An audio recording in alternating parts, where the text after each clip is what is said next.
अघोरी तो अघोरी होता है, शमशान में रहने वाला है, कपाल में खाने वाला है, भस्म रमाने वाला है। जो मृत्यु को जीत ले वही महाकाल है, जो अपने भक्तों की रक्षा करे और काल को मारे वही महाकाल है।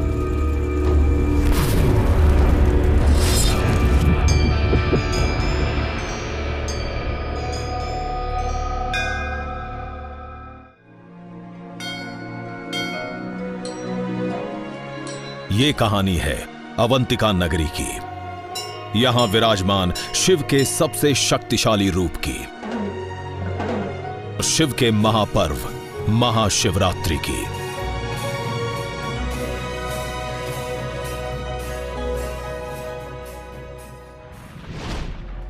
भारत का दिल मध्य प्रदेश,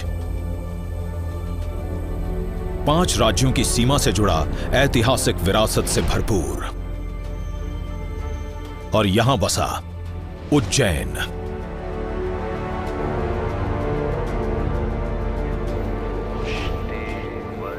ढाई हजार साल पहले अवंतिका और फिर उज्जैन के नाम से मशहूर ये नगर मध्य भारत का एक राजनैतिक और व्यापारिक केंद्र था। आज उज्जैन भारत की 100 स्मार्ट सिटीज में से एक है।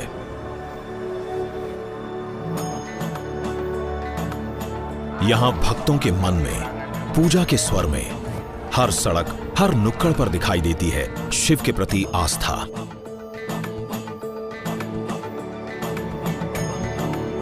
शिप्रा नदी के किनारे बसे उज्जैन में शिव के 84 मंदिर हैं। पर कौन है ये शिव? माना जाता है कि भगवान शिव के एक इशारे पर टिकी है सृष्टि। इन्हें ब्रह्मा, विष्णु और महेश की त्रिमूर्ति में विनाशक माना गया है।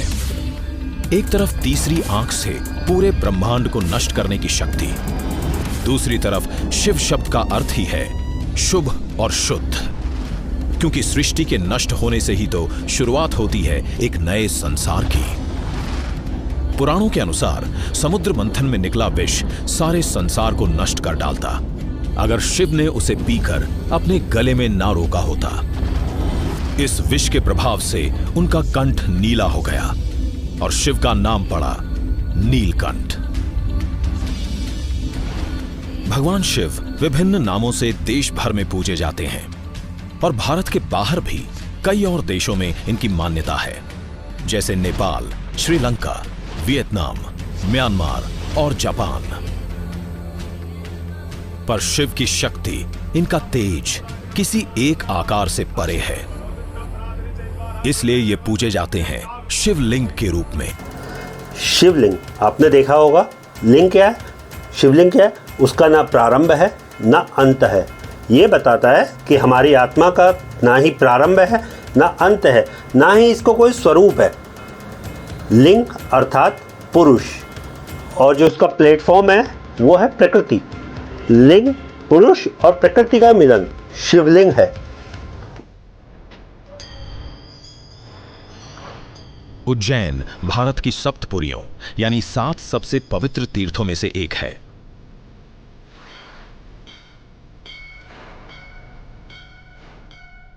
छह लाख की जनसंख्या वाले इस छोटे से शहर में 2016 के सिंहस्थ कुंभ के दौरान करोड़ों श्रद्धालु आए।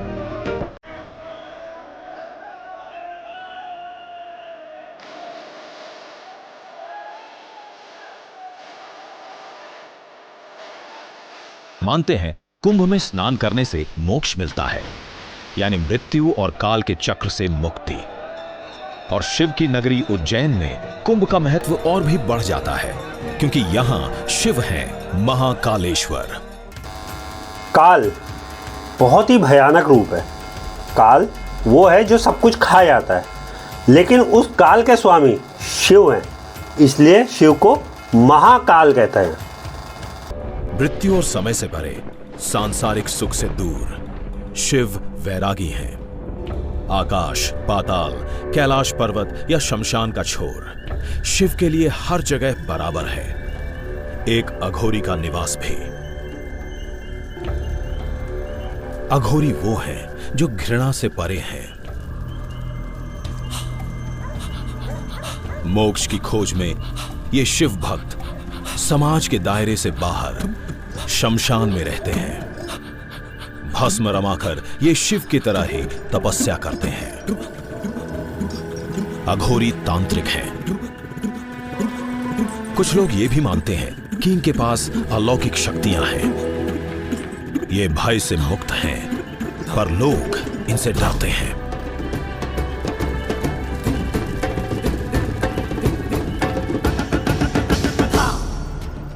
चौदह साल से हर रोज की तरह अघोरी बाबा बम बम नाथ चल पड़े हैं अपनी मंजिल की ओर। उज्जैन का प्रसिद्ध महाकालेश्वर मंदिर। आज शिव नवरात्रि का पहला दिन है। 9वें दिन मनाई जाएगी महाशिवरात्रि।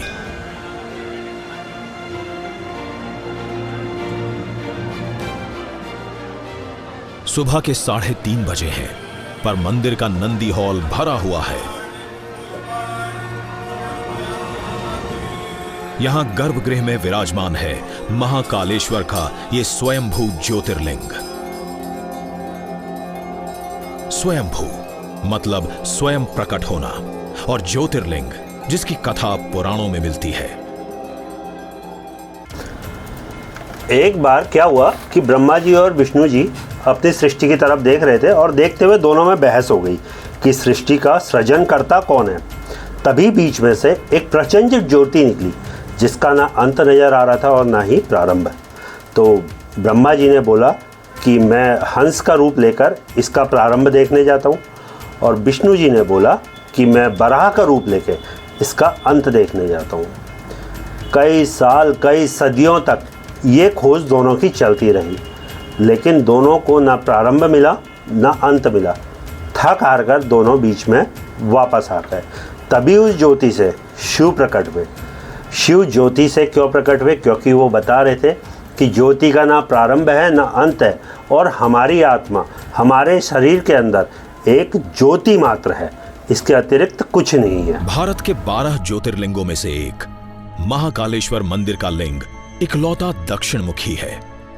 दक्षिण है मृत्यु की दिशा, जहां यमराज का निवास है। पुराणों के अनुसार शिव ने अपने भक्त मार्कंडेय के प्राण बचाने के लिए मृत्यु के देवता यमराज को पराजित किया। महामृत्युंजय मंत्र का जाप पहली बार मार्कंडेय ने ही किया था। आज भी मृत्यु का डर दूर करने के लिए यह मंत्र पढ़ा जाता है।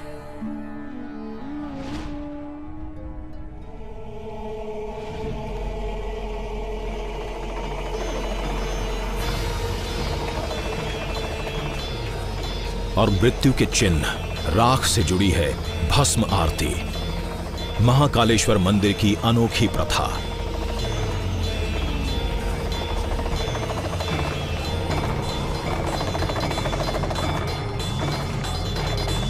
कहा जाता है कि पहले ये राख शमशान से आती थी। आज ये कपिला गाय के गोबर के कंडे, पीपल पलाश, अमलतास और बेर की लकड़ियों को जलाकर तैयार की जाती है। और राख का महत्व जुड़ा है महाकाल से। राख वैराग्य का चिन्ह है, मृत्यु का चिन्ह है, मोक्ष का चिन्ह है। जब कुछ नहीं रहता तो आत्मा रहती है। जब आप शरीर को जला देते हो तो जो बचता है वह है राख, इसलिए उसे आत्मा का चिन्ह मानते हैं। राख को जब आप जला नहीं सकते, तोड़ नहीं सकते, वैसे ही आप आत्मा को जला नहीं सकते, तोड़ नहीं सकते। भस्म आरती केवल महाकालेश्वर मंदिर में ही की जाती है। यहां विराजमान है शिव का सबसे शक्तिशाली रूप। माना जाता है कि इसके दर्शन भर से ही मृत्यु का भय खत्म हो जाता है। पर देश भर में शिव को विभिन्न रूपों में पूजा जाता है। भारत एक वर्सटाइल देश है। यहाँ शिव को अलग अलग रूपों में पूजा है। जैसे नटराज रूप, जहाँ पर शिव की एक नृत्य करती हुई प्रतिमा है। दूसरा अर्धनारीश्वर रूप, जैसे हम साउथ में देखते हैं उनका, नारी और शिव दोनों। उसके बाद भैरव रूप, जहाँ पर शिव का एक बहुत ही ज़बरदस्त नाश रूप नज़र आता है हमें। उसके बाद दक्षिणेश्वर रूप, जहाँ पर शिव के बहुत सारे अघोरी रूप है या ऐसे जो दिखता है हमें। और उसके बाद अगर हम नॉर्थ की तरफ चले जाते हैं तो वहाँ पर भोलेनाथ रूप, क्योंकि शिव बहुत ही भोले रूप हैं। और एक रूप है महाकालेश्वर, समय और काल के ईश्वर। ये कोई संयोग नहीं कि शिव का ये रूप विराजमान है उज्जैन में। ये वो नगरी है जिसका प्राचीन काल से समय के साथ अटूट नाता है। कर्क रेखा है, पहले के समय में वो उज्जैन से जाती थी और उज्जैन से ही पूरी दुनिया के समय का निर्धारण होता था। टाइम मेरिडियन या 0 डिग्री लॉन्गिट्यूड वो काल्पनिक रेखा है जो नॉर्थ और साउथ पोल को जोड़ती है। समय की गणना इसी लॉन्गिट्यूड से की जाती है। 1884 में ग्रीनिच को विश्व का प्राइम मेरिडियन स्वीकारा गया। दुनिया भर के टाइम जोन्स की गणना आज भी इसी से की जाती है, पर कई सदियों पहले भारत में समय की गणना के लिए प्राइम मेरिडियन उज्जैन में माना जाता था। यही नहीं, ट्रॉपिक ऑफ कैंसर यानी कर्क रेखा भी उज्जैन से गुजरती थी, वहीं से जहां महाकालेश्वर का शिवलिंग विराजमान है। पुराणों के अनुसार उज्जैन को भौगोलिक दृष्टि से धरती की नाभि कहते थे, यानी नेवल ऑफ द अर्थ।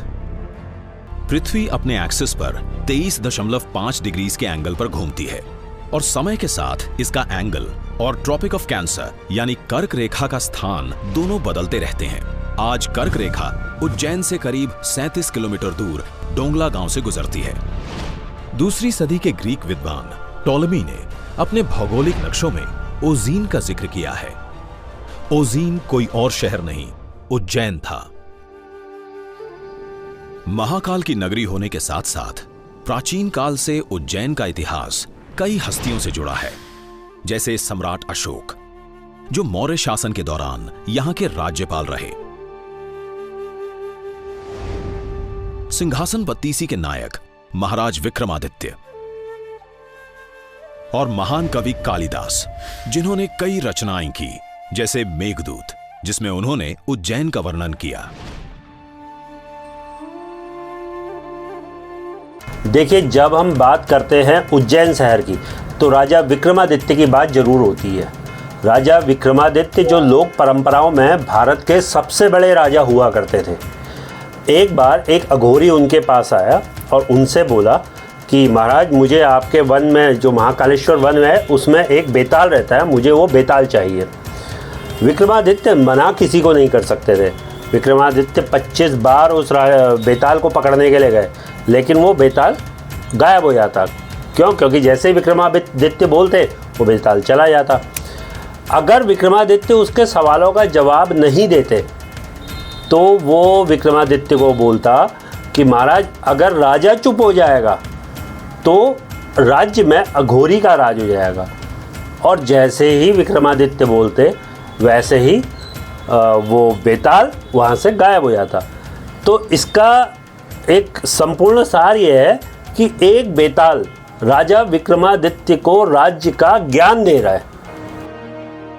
न्याय और सच के साथ साथ विक्रमादित्य ने अपने शासनकाल में वैज्ञानिक खोज को भी बढ़ावा दिया। 5वीं शताब्दी में जब रोमन एम्पायर ढहने को था और यूरोप था डार्क एजेस की कगार पर, भारत में ब्रह्मांड के रहस्यों पर काम चल रहा था। पृथ्वी की गोलाई और ग्रहों की गति को समझा जा रहा था और इन सब का केंद्र था उज्जैन। विक्रमादित्य जो उज्जैन के राजा थे, इन्होंने एक संवत बनाया था जिसे विक्रम संवत कहा जाता है। इसकी शुरुआत जो है ईस्वी से भी पहले हुई थी। विक्रम संवत वो है जिससे आज भी हम अपने देश के त्योहारों या जन्म पत्रिकाएं बनाने में जिससे गणना करते हैं। विक्रम संवत दुनिया के सबसे पुराने कैलेंडरों में से एक है। ये लगभग 54 ईसा पूर्व का कैलेंडर है। राजा विक्रमादित्य के राज्य में उनके जो 9 रत्न थे, उनमें से एक रत्न थे बरामहर। बरामहर एक बहुत बड़े खगोली विद्वानी थे, जिन्होंने कई सारे खगोल ग्रंथ लिखे। और आज भी खगोल की जो सटीक भविष्यवाणियाँ होती हैं या जो उनकी जानकारियाँ निकाली जाती हैं, वो इनके लिखे हुए खगोल ग्रंथों से होती है। एक तरीके से कहा जा सकता है कि उनके लिखे हुए ग्रंथ 100% सटीक होते हैं। खगोल शास्त्र यानी एस्ट्रोनॉमी, ब्रह्मांड को समझने का विज्ञान। 6ठी शताब्दी में वराह मिहिर ने खगोल के एक प्राचीन शास्त्र सूर्य सिद्धांत का अध्ययन किया और उसका सार लिखा। वराह मिहिर के प्रयोगों के 1200 साल बाद सवाई राजा जयसिंह ने यह वेधशाला बनवाई।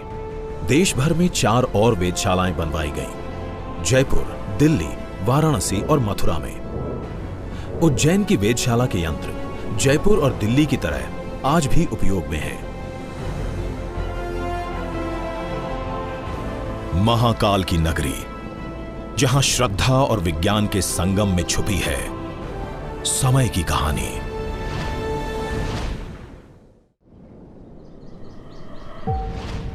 आस्था, इतिहास और विज्ञान की इस नगरी में साधना में भी वैज्ञानिक प्रयोग होते हैं। इसका एक उदाहरण है सिद्धाश्रम का ये मर्क्यूरी शिवलिंग। मर्क्यूरी या पारा एक अस्थिर धातु है, मगर यहां अन्य धातुओं के साथ मिलाकर एक शिवलिंग में ढाला गया है।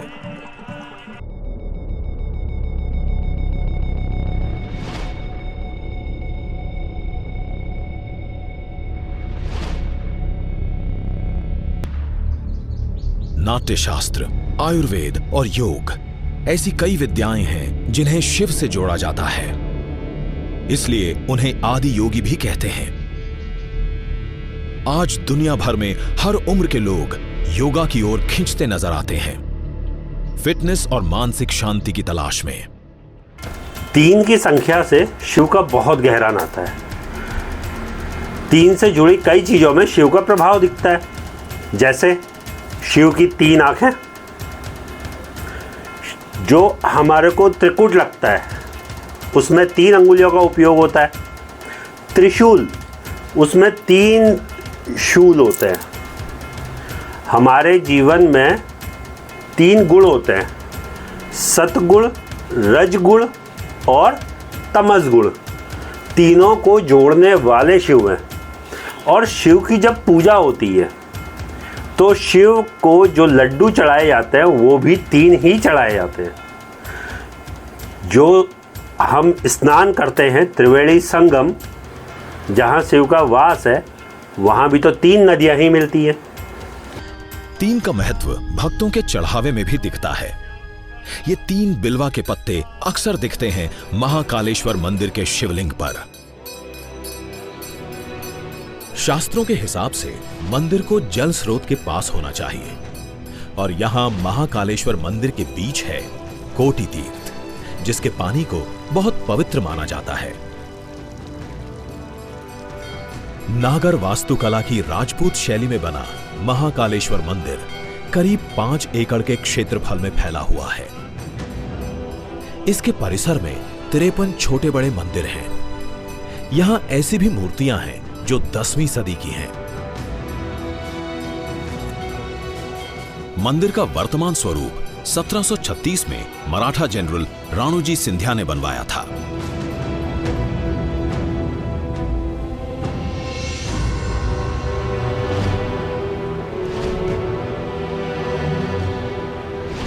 शिव के विभिन्न रूप मंदिर के अलग अलग तलों में विराजमान हैं। सबसे ऊपर नाग चंद्रेश्वर, जो साल में सिर्फ एक बार नाग पंचमी पर खुलता है। उसके नीचे भूतल पर ओमकारेश्वर,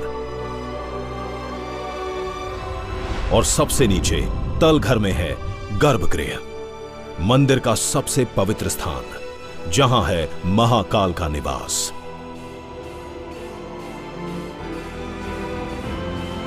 आज महाकाल का दर्शन करने लगभग 10,000 लोग मंदिर परिसर में इकट्ठे हुए हैं, क्योंकि आज सोमवार है, जो शिव का दिन माना जाता है।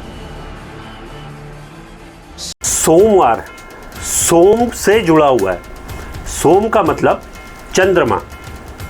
चंद्रमा कहाँ है? शिव की जटाओं में। शिव ने अपनी जटाओं पे चंद्रमा को स्थान दे रखा है और उन्हें एक नया जीवन दिया है। तो ये पुनर्जन्म का एक चिन्ह हो जाता है।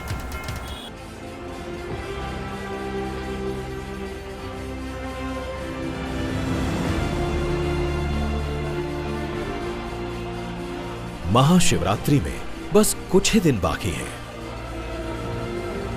अनुमान है कि श्रद्धालुओं की संख्या 2 लाख तक पहुंचेगी। शिव उज्जैन के राजा माने जाते हैं।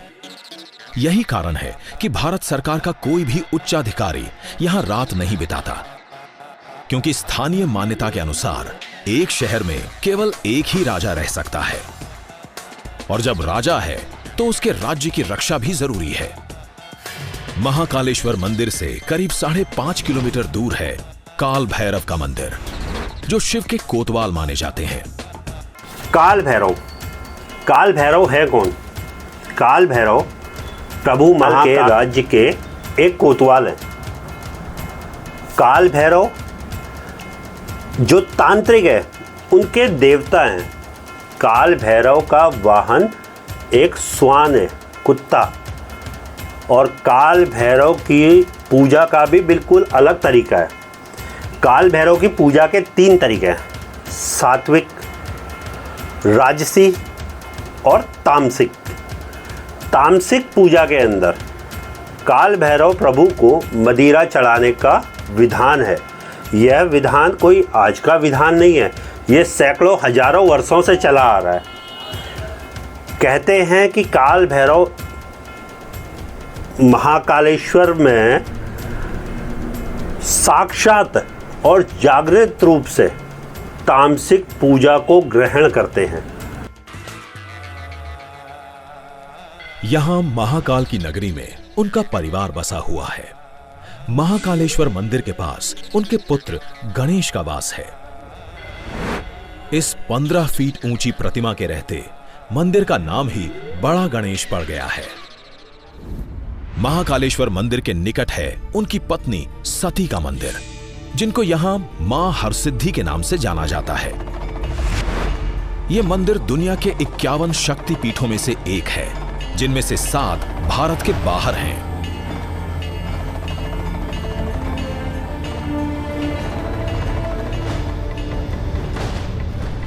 जब सती ने अपने पिता दक्ष के यज्ञ कुंड में अपनी आहुति दे दी, तो शिव उनके शव को लेकर शोक से विचलित हर दिशा में घूम रहे थे। विष्णु के सुदर्शन चक्र ने सती के शव को 51 हिस्सों में बांट दिया।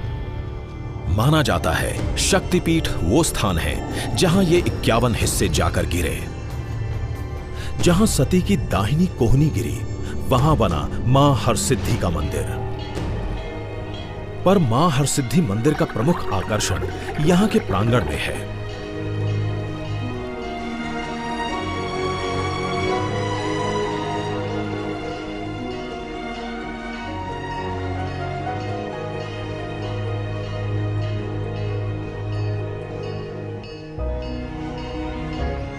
इकसठ फीट ऊंची इन 2 मीनारों पर 756 दिए हैं, जो हर शाम जलाए जाते हैं।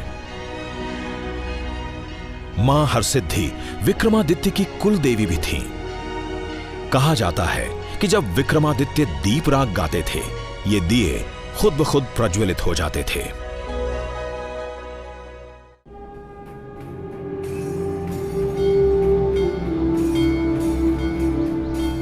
उज्जैन की सुबह नगाड़ों की आवाज पर होती है।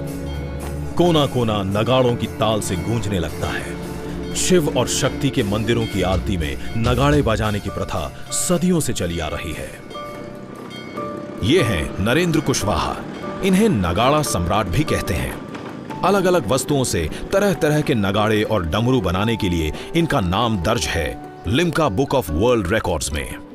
मैं बचपन में जब 3री 4थी क्लास में जब पढ़ने जाता था स्कूल में, तो मंदिर के सामने से जाता था तो वहाँ पे नगाड़ा बजता था। बड़ा अच्छा लगता था। मंदिर में कभी घंटी बजाते थे, कभी मंजीरे बजाते थे। मंदिर में नगाड़ा बजाने को अच्छा सा मिलने लग गया, खूब नगाड़ा बजाते थे।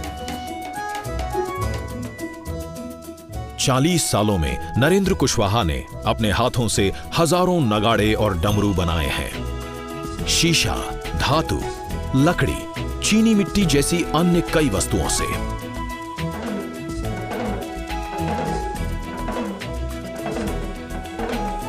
उनका कहना है कि यह प्रेरणा उन्हें शिव से मिलती है। कहा जाता है कि शिव के डमरू बजाने से सृष्टि का विनाश और फिर निर्माण होता आ रहा है। भारतीय परंपरा में हमारे मन को बंदर माना गया है। वो बहुत चंचल है, बंदर बहुत चंचल है। शिव ने हाथ में डमरू पकड़ा है और बंदर किस चीज़ से कंट्रोल होता है? डमरू से। तो यहाँ पर शिव हमें ये बताने की कोशिश कर रहे हैं कि मन को एक डमरू की थाप से कंट्रोल करा जा सकता है। क्यों? क्योंकि ये बंदर ही हमारी लाइफ में प्रॉब्लम्स क्रिएट कर रहा है। इधर महाकालेश्वर मंदिर में चल रहा है शिवलिंग का श्रृंगार।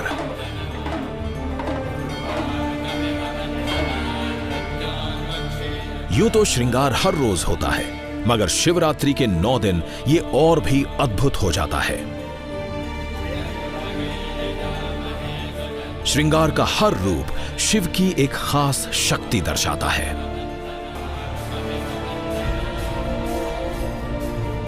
शिव की पूजा का एक अलग तरीका है।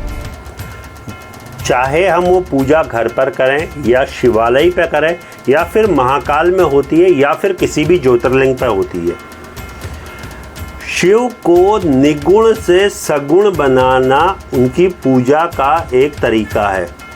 क्योंकि शिव का ना प्रारंभ है, ना अंत है, ना रूप है। शिवलिंग का कोई रूप नहीं है, शिव का कोई रूप नहीं है।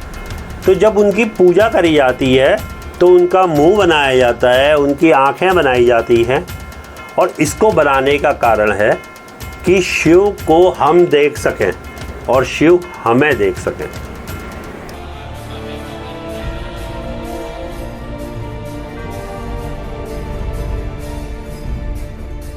शिव के अनेक रूपों की तरह हैं शिव के भक्तों के रूप। कोई कला से साधना करता है तो कोई मुस्कुरा के।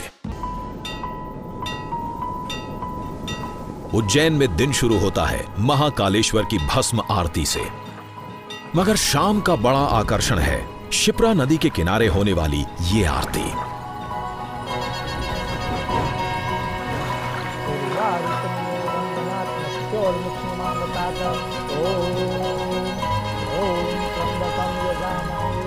पवित्र शिप्रा का तट, शांत नदी का निस्वर संगीत।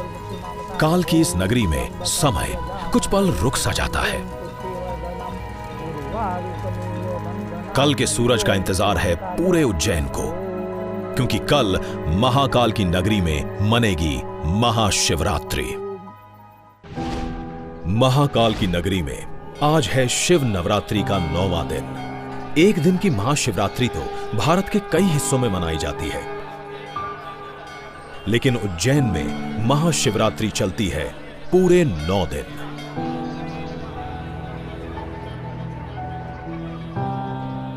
महाशिवरात्रि उस तांडव की रात भी मानी जाती है जब शिव ने संसार का विनाश करके नई सृष्टि की नींव डाली। सृजन की इस रात के सम्मान में बहुत से शिव भक्त पूरी रात साधना में लीन रहते हैं। लाखों की संख्या में श्रद्धालु इस उत्सव में शामिल होते हैं। इस बार ये भीड़ और भी ज्यादा है क्योंकि ये महाशिवरात्रि सोमवार को पड़ी है। शिव के 2 सबसे प्रिय और पवित्र दिन एक साथ।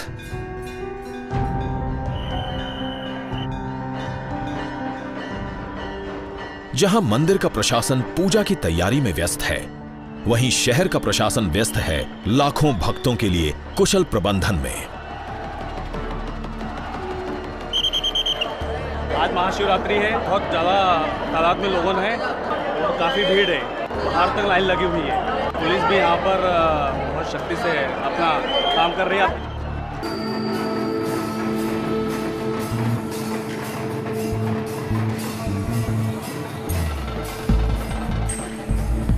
महाशिवरात्रि के दिन चल पड़ी है शिव की अनोखी बारात। और क्यों ना हो, आखिर शिव दूल्हे भी तो हैं सबसे अलग।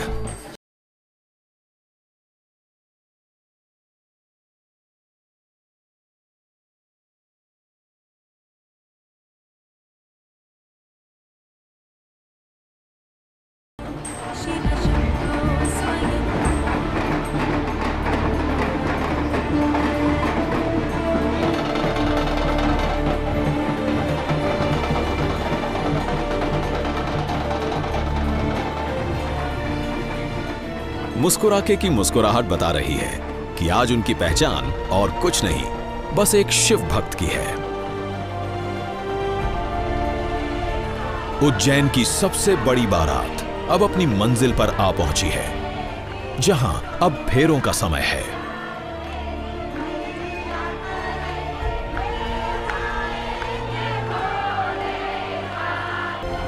उज्जैन की सड़कों पर शिव पार्वती का विवाह संपन्न हो रहा है और महाकालेश्वर मंदिर में शुरू होने जा रहा है महापूजन।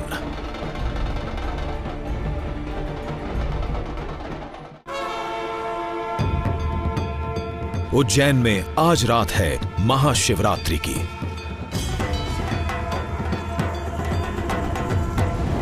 नौ दिन से चल रहा यह महापर्व अपने भव्य समापन के करीब है।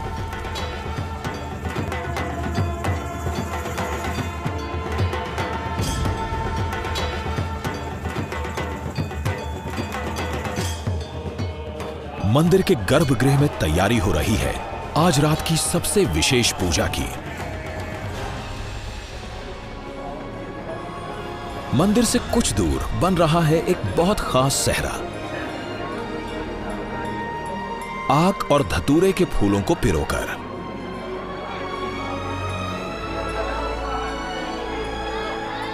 हमारा परिवार शुरू से यही काम करता है, हमारी परंपरा हो गई, हमारी 100 साल से ऊपर हो गए। सेहरा के फूल बम्बई से भी लाए और पूना से भी लाए, उज्जैन शहर से भी खरीदे हमने, और फिर पूरा परिवार मिलके बनाते हैं। महाशिवरात्रि की रात की सबसे महत्वपूर्ण पूजा महापूजन आज रात 11 बजे से 4 बजे तक चलने वाली है। शिवलिंग का अभिषेक पंचामृत से किया जा रहा है, जिसमें है दूध, दही, घी, शहद और शक्कर।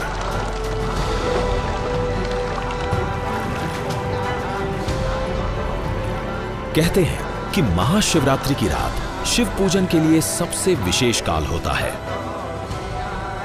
महापूजन के संपन्न होते ही शिवलिंग पर सजाया जा रहा है फूलों का ये विशाल सेहरा।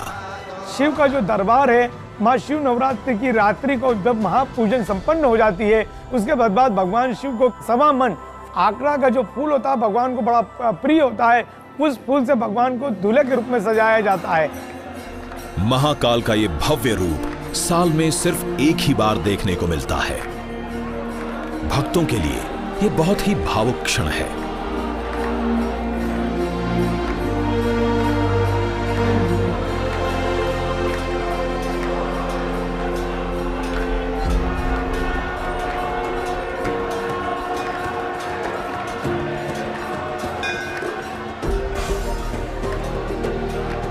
सुबह के 4 बजे हैं। महापूजन समाप्त हो गया है।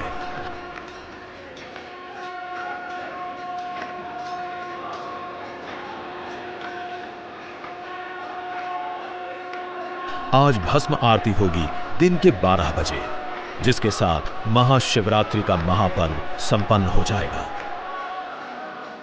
अघोरी बाबा बम नाथ आज भी भस्म रमा कर आए हैं।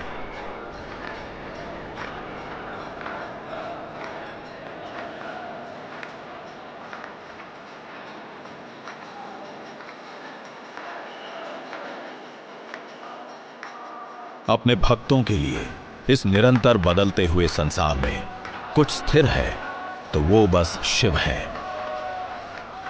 उनके लिए सृष्टि का विनाश और निर्माण दोनों ही शिव से है।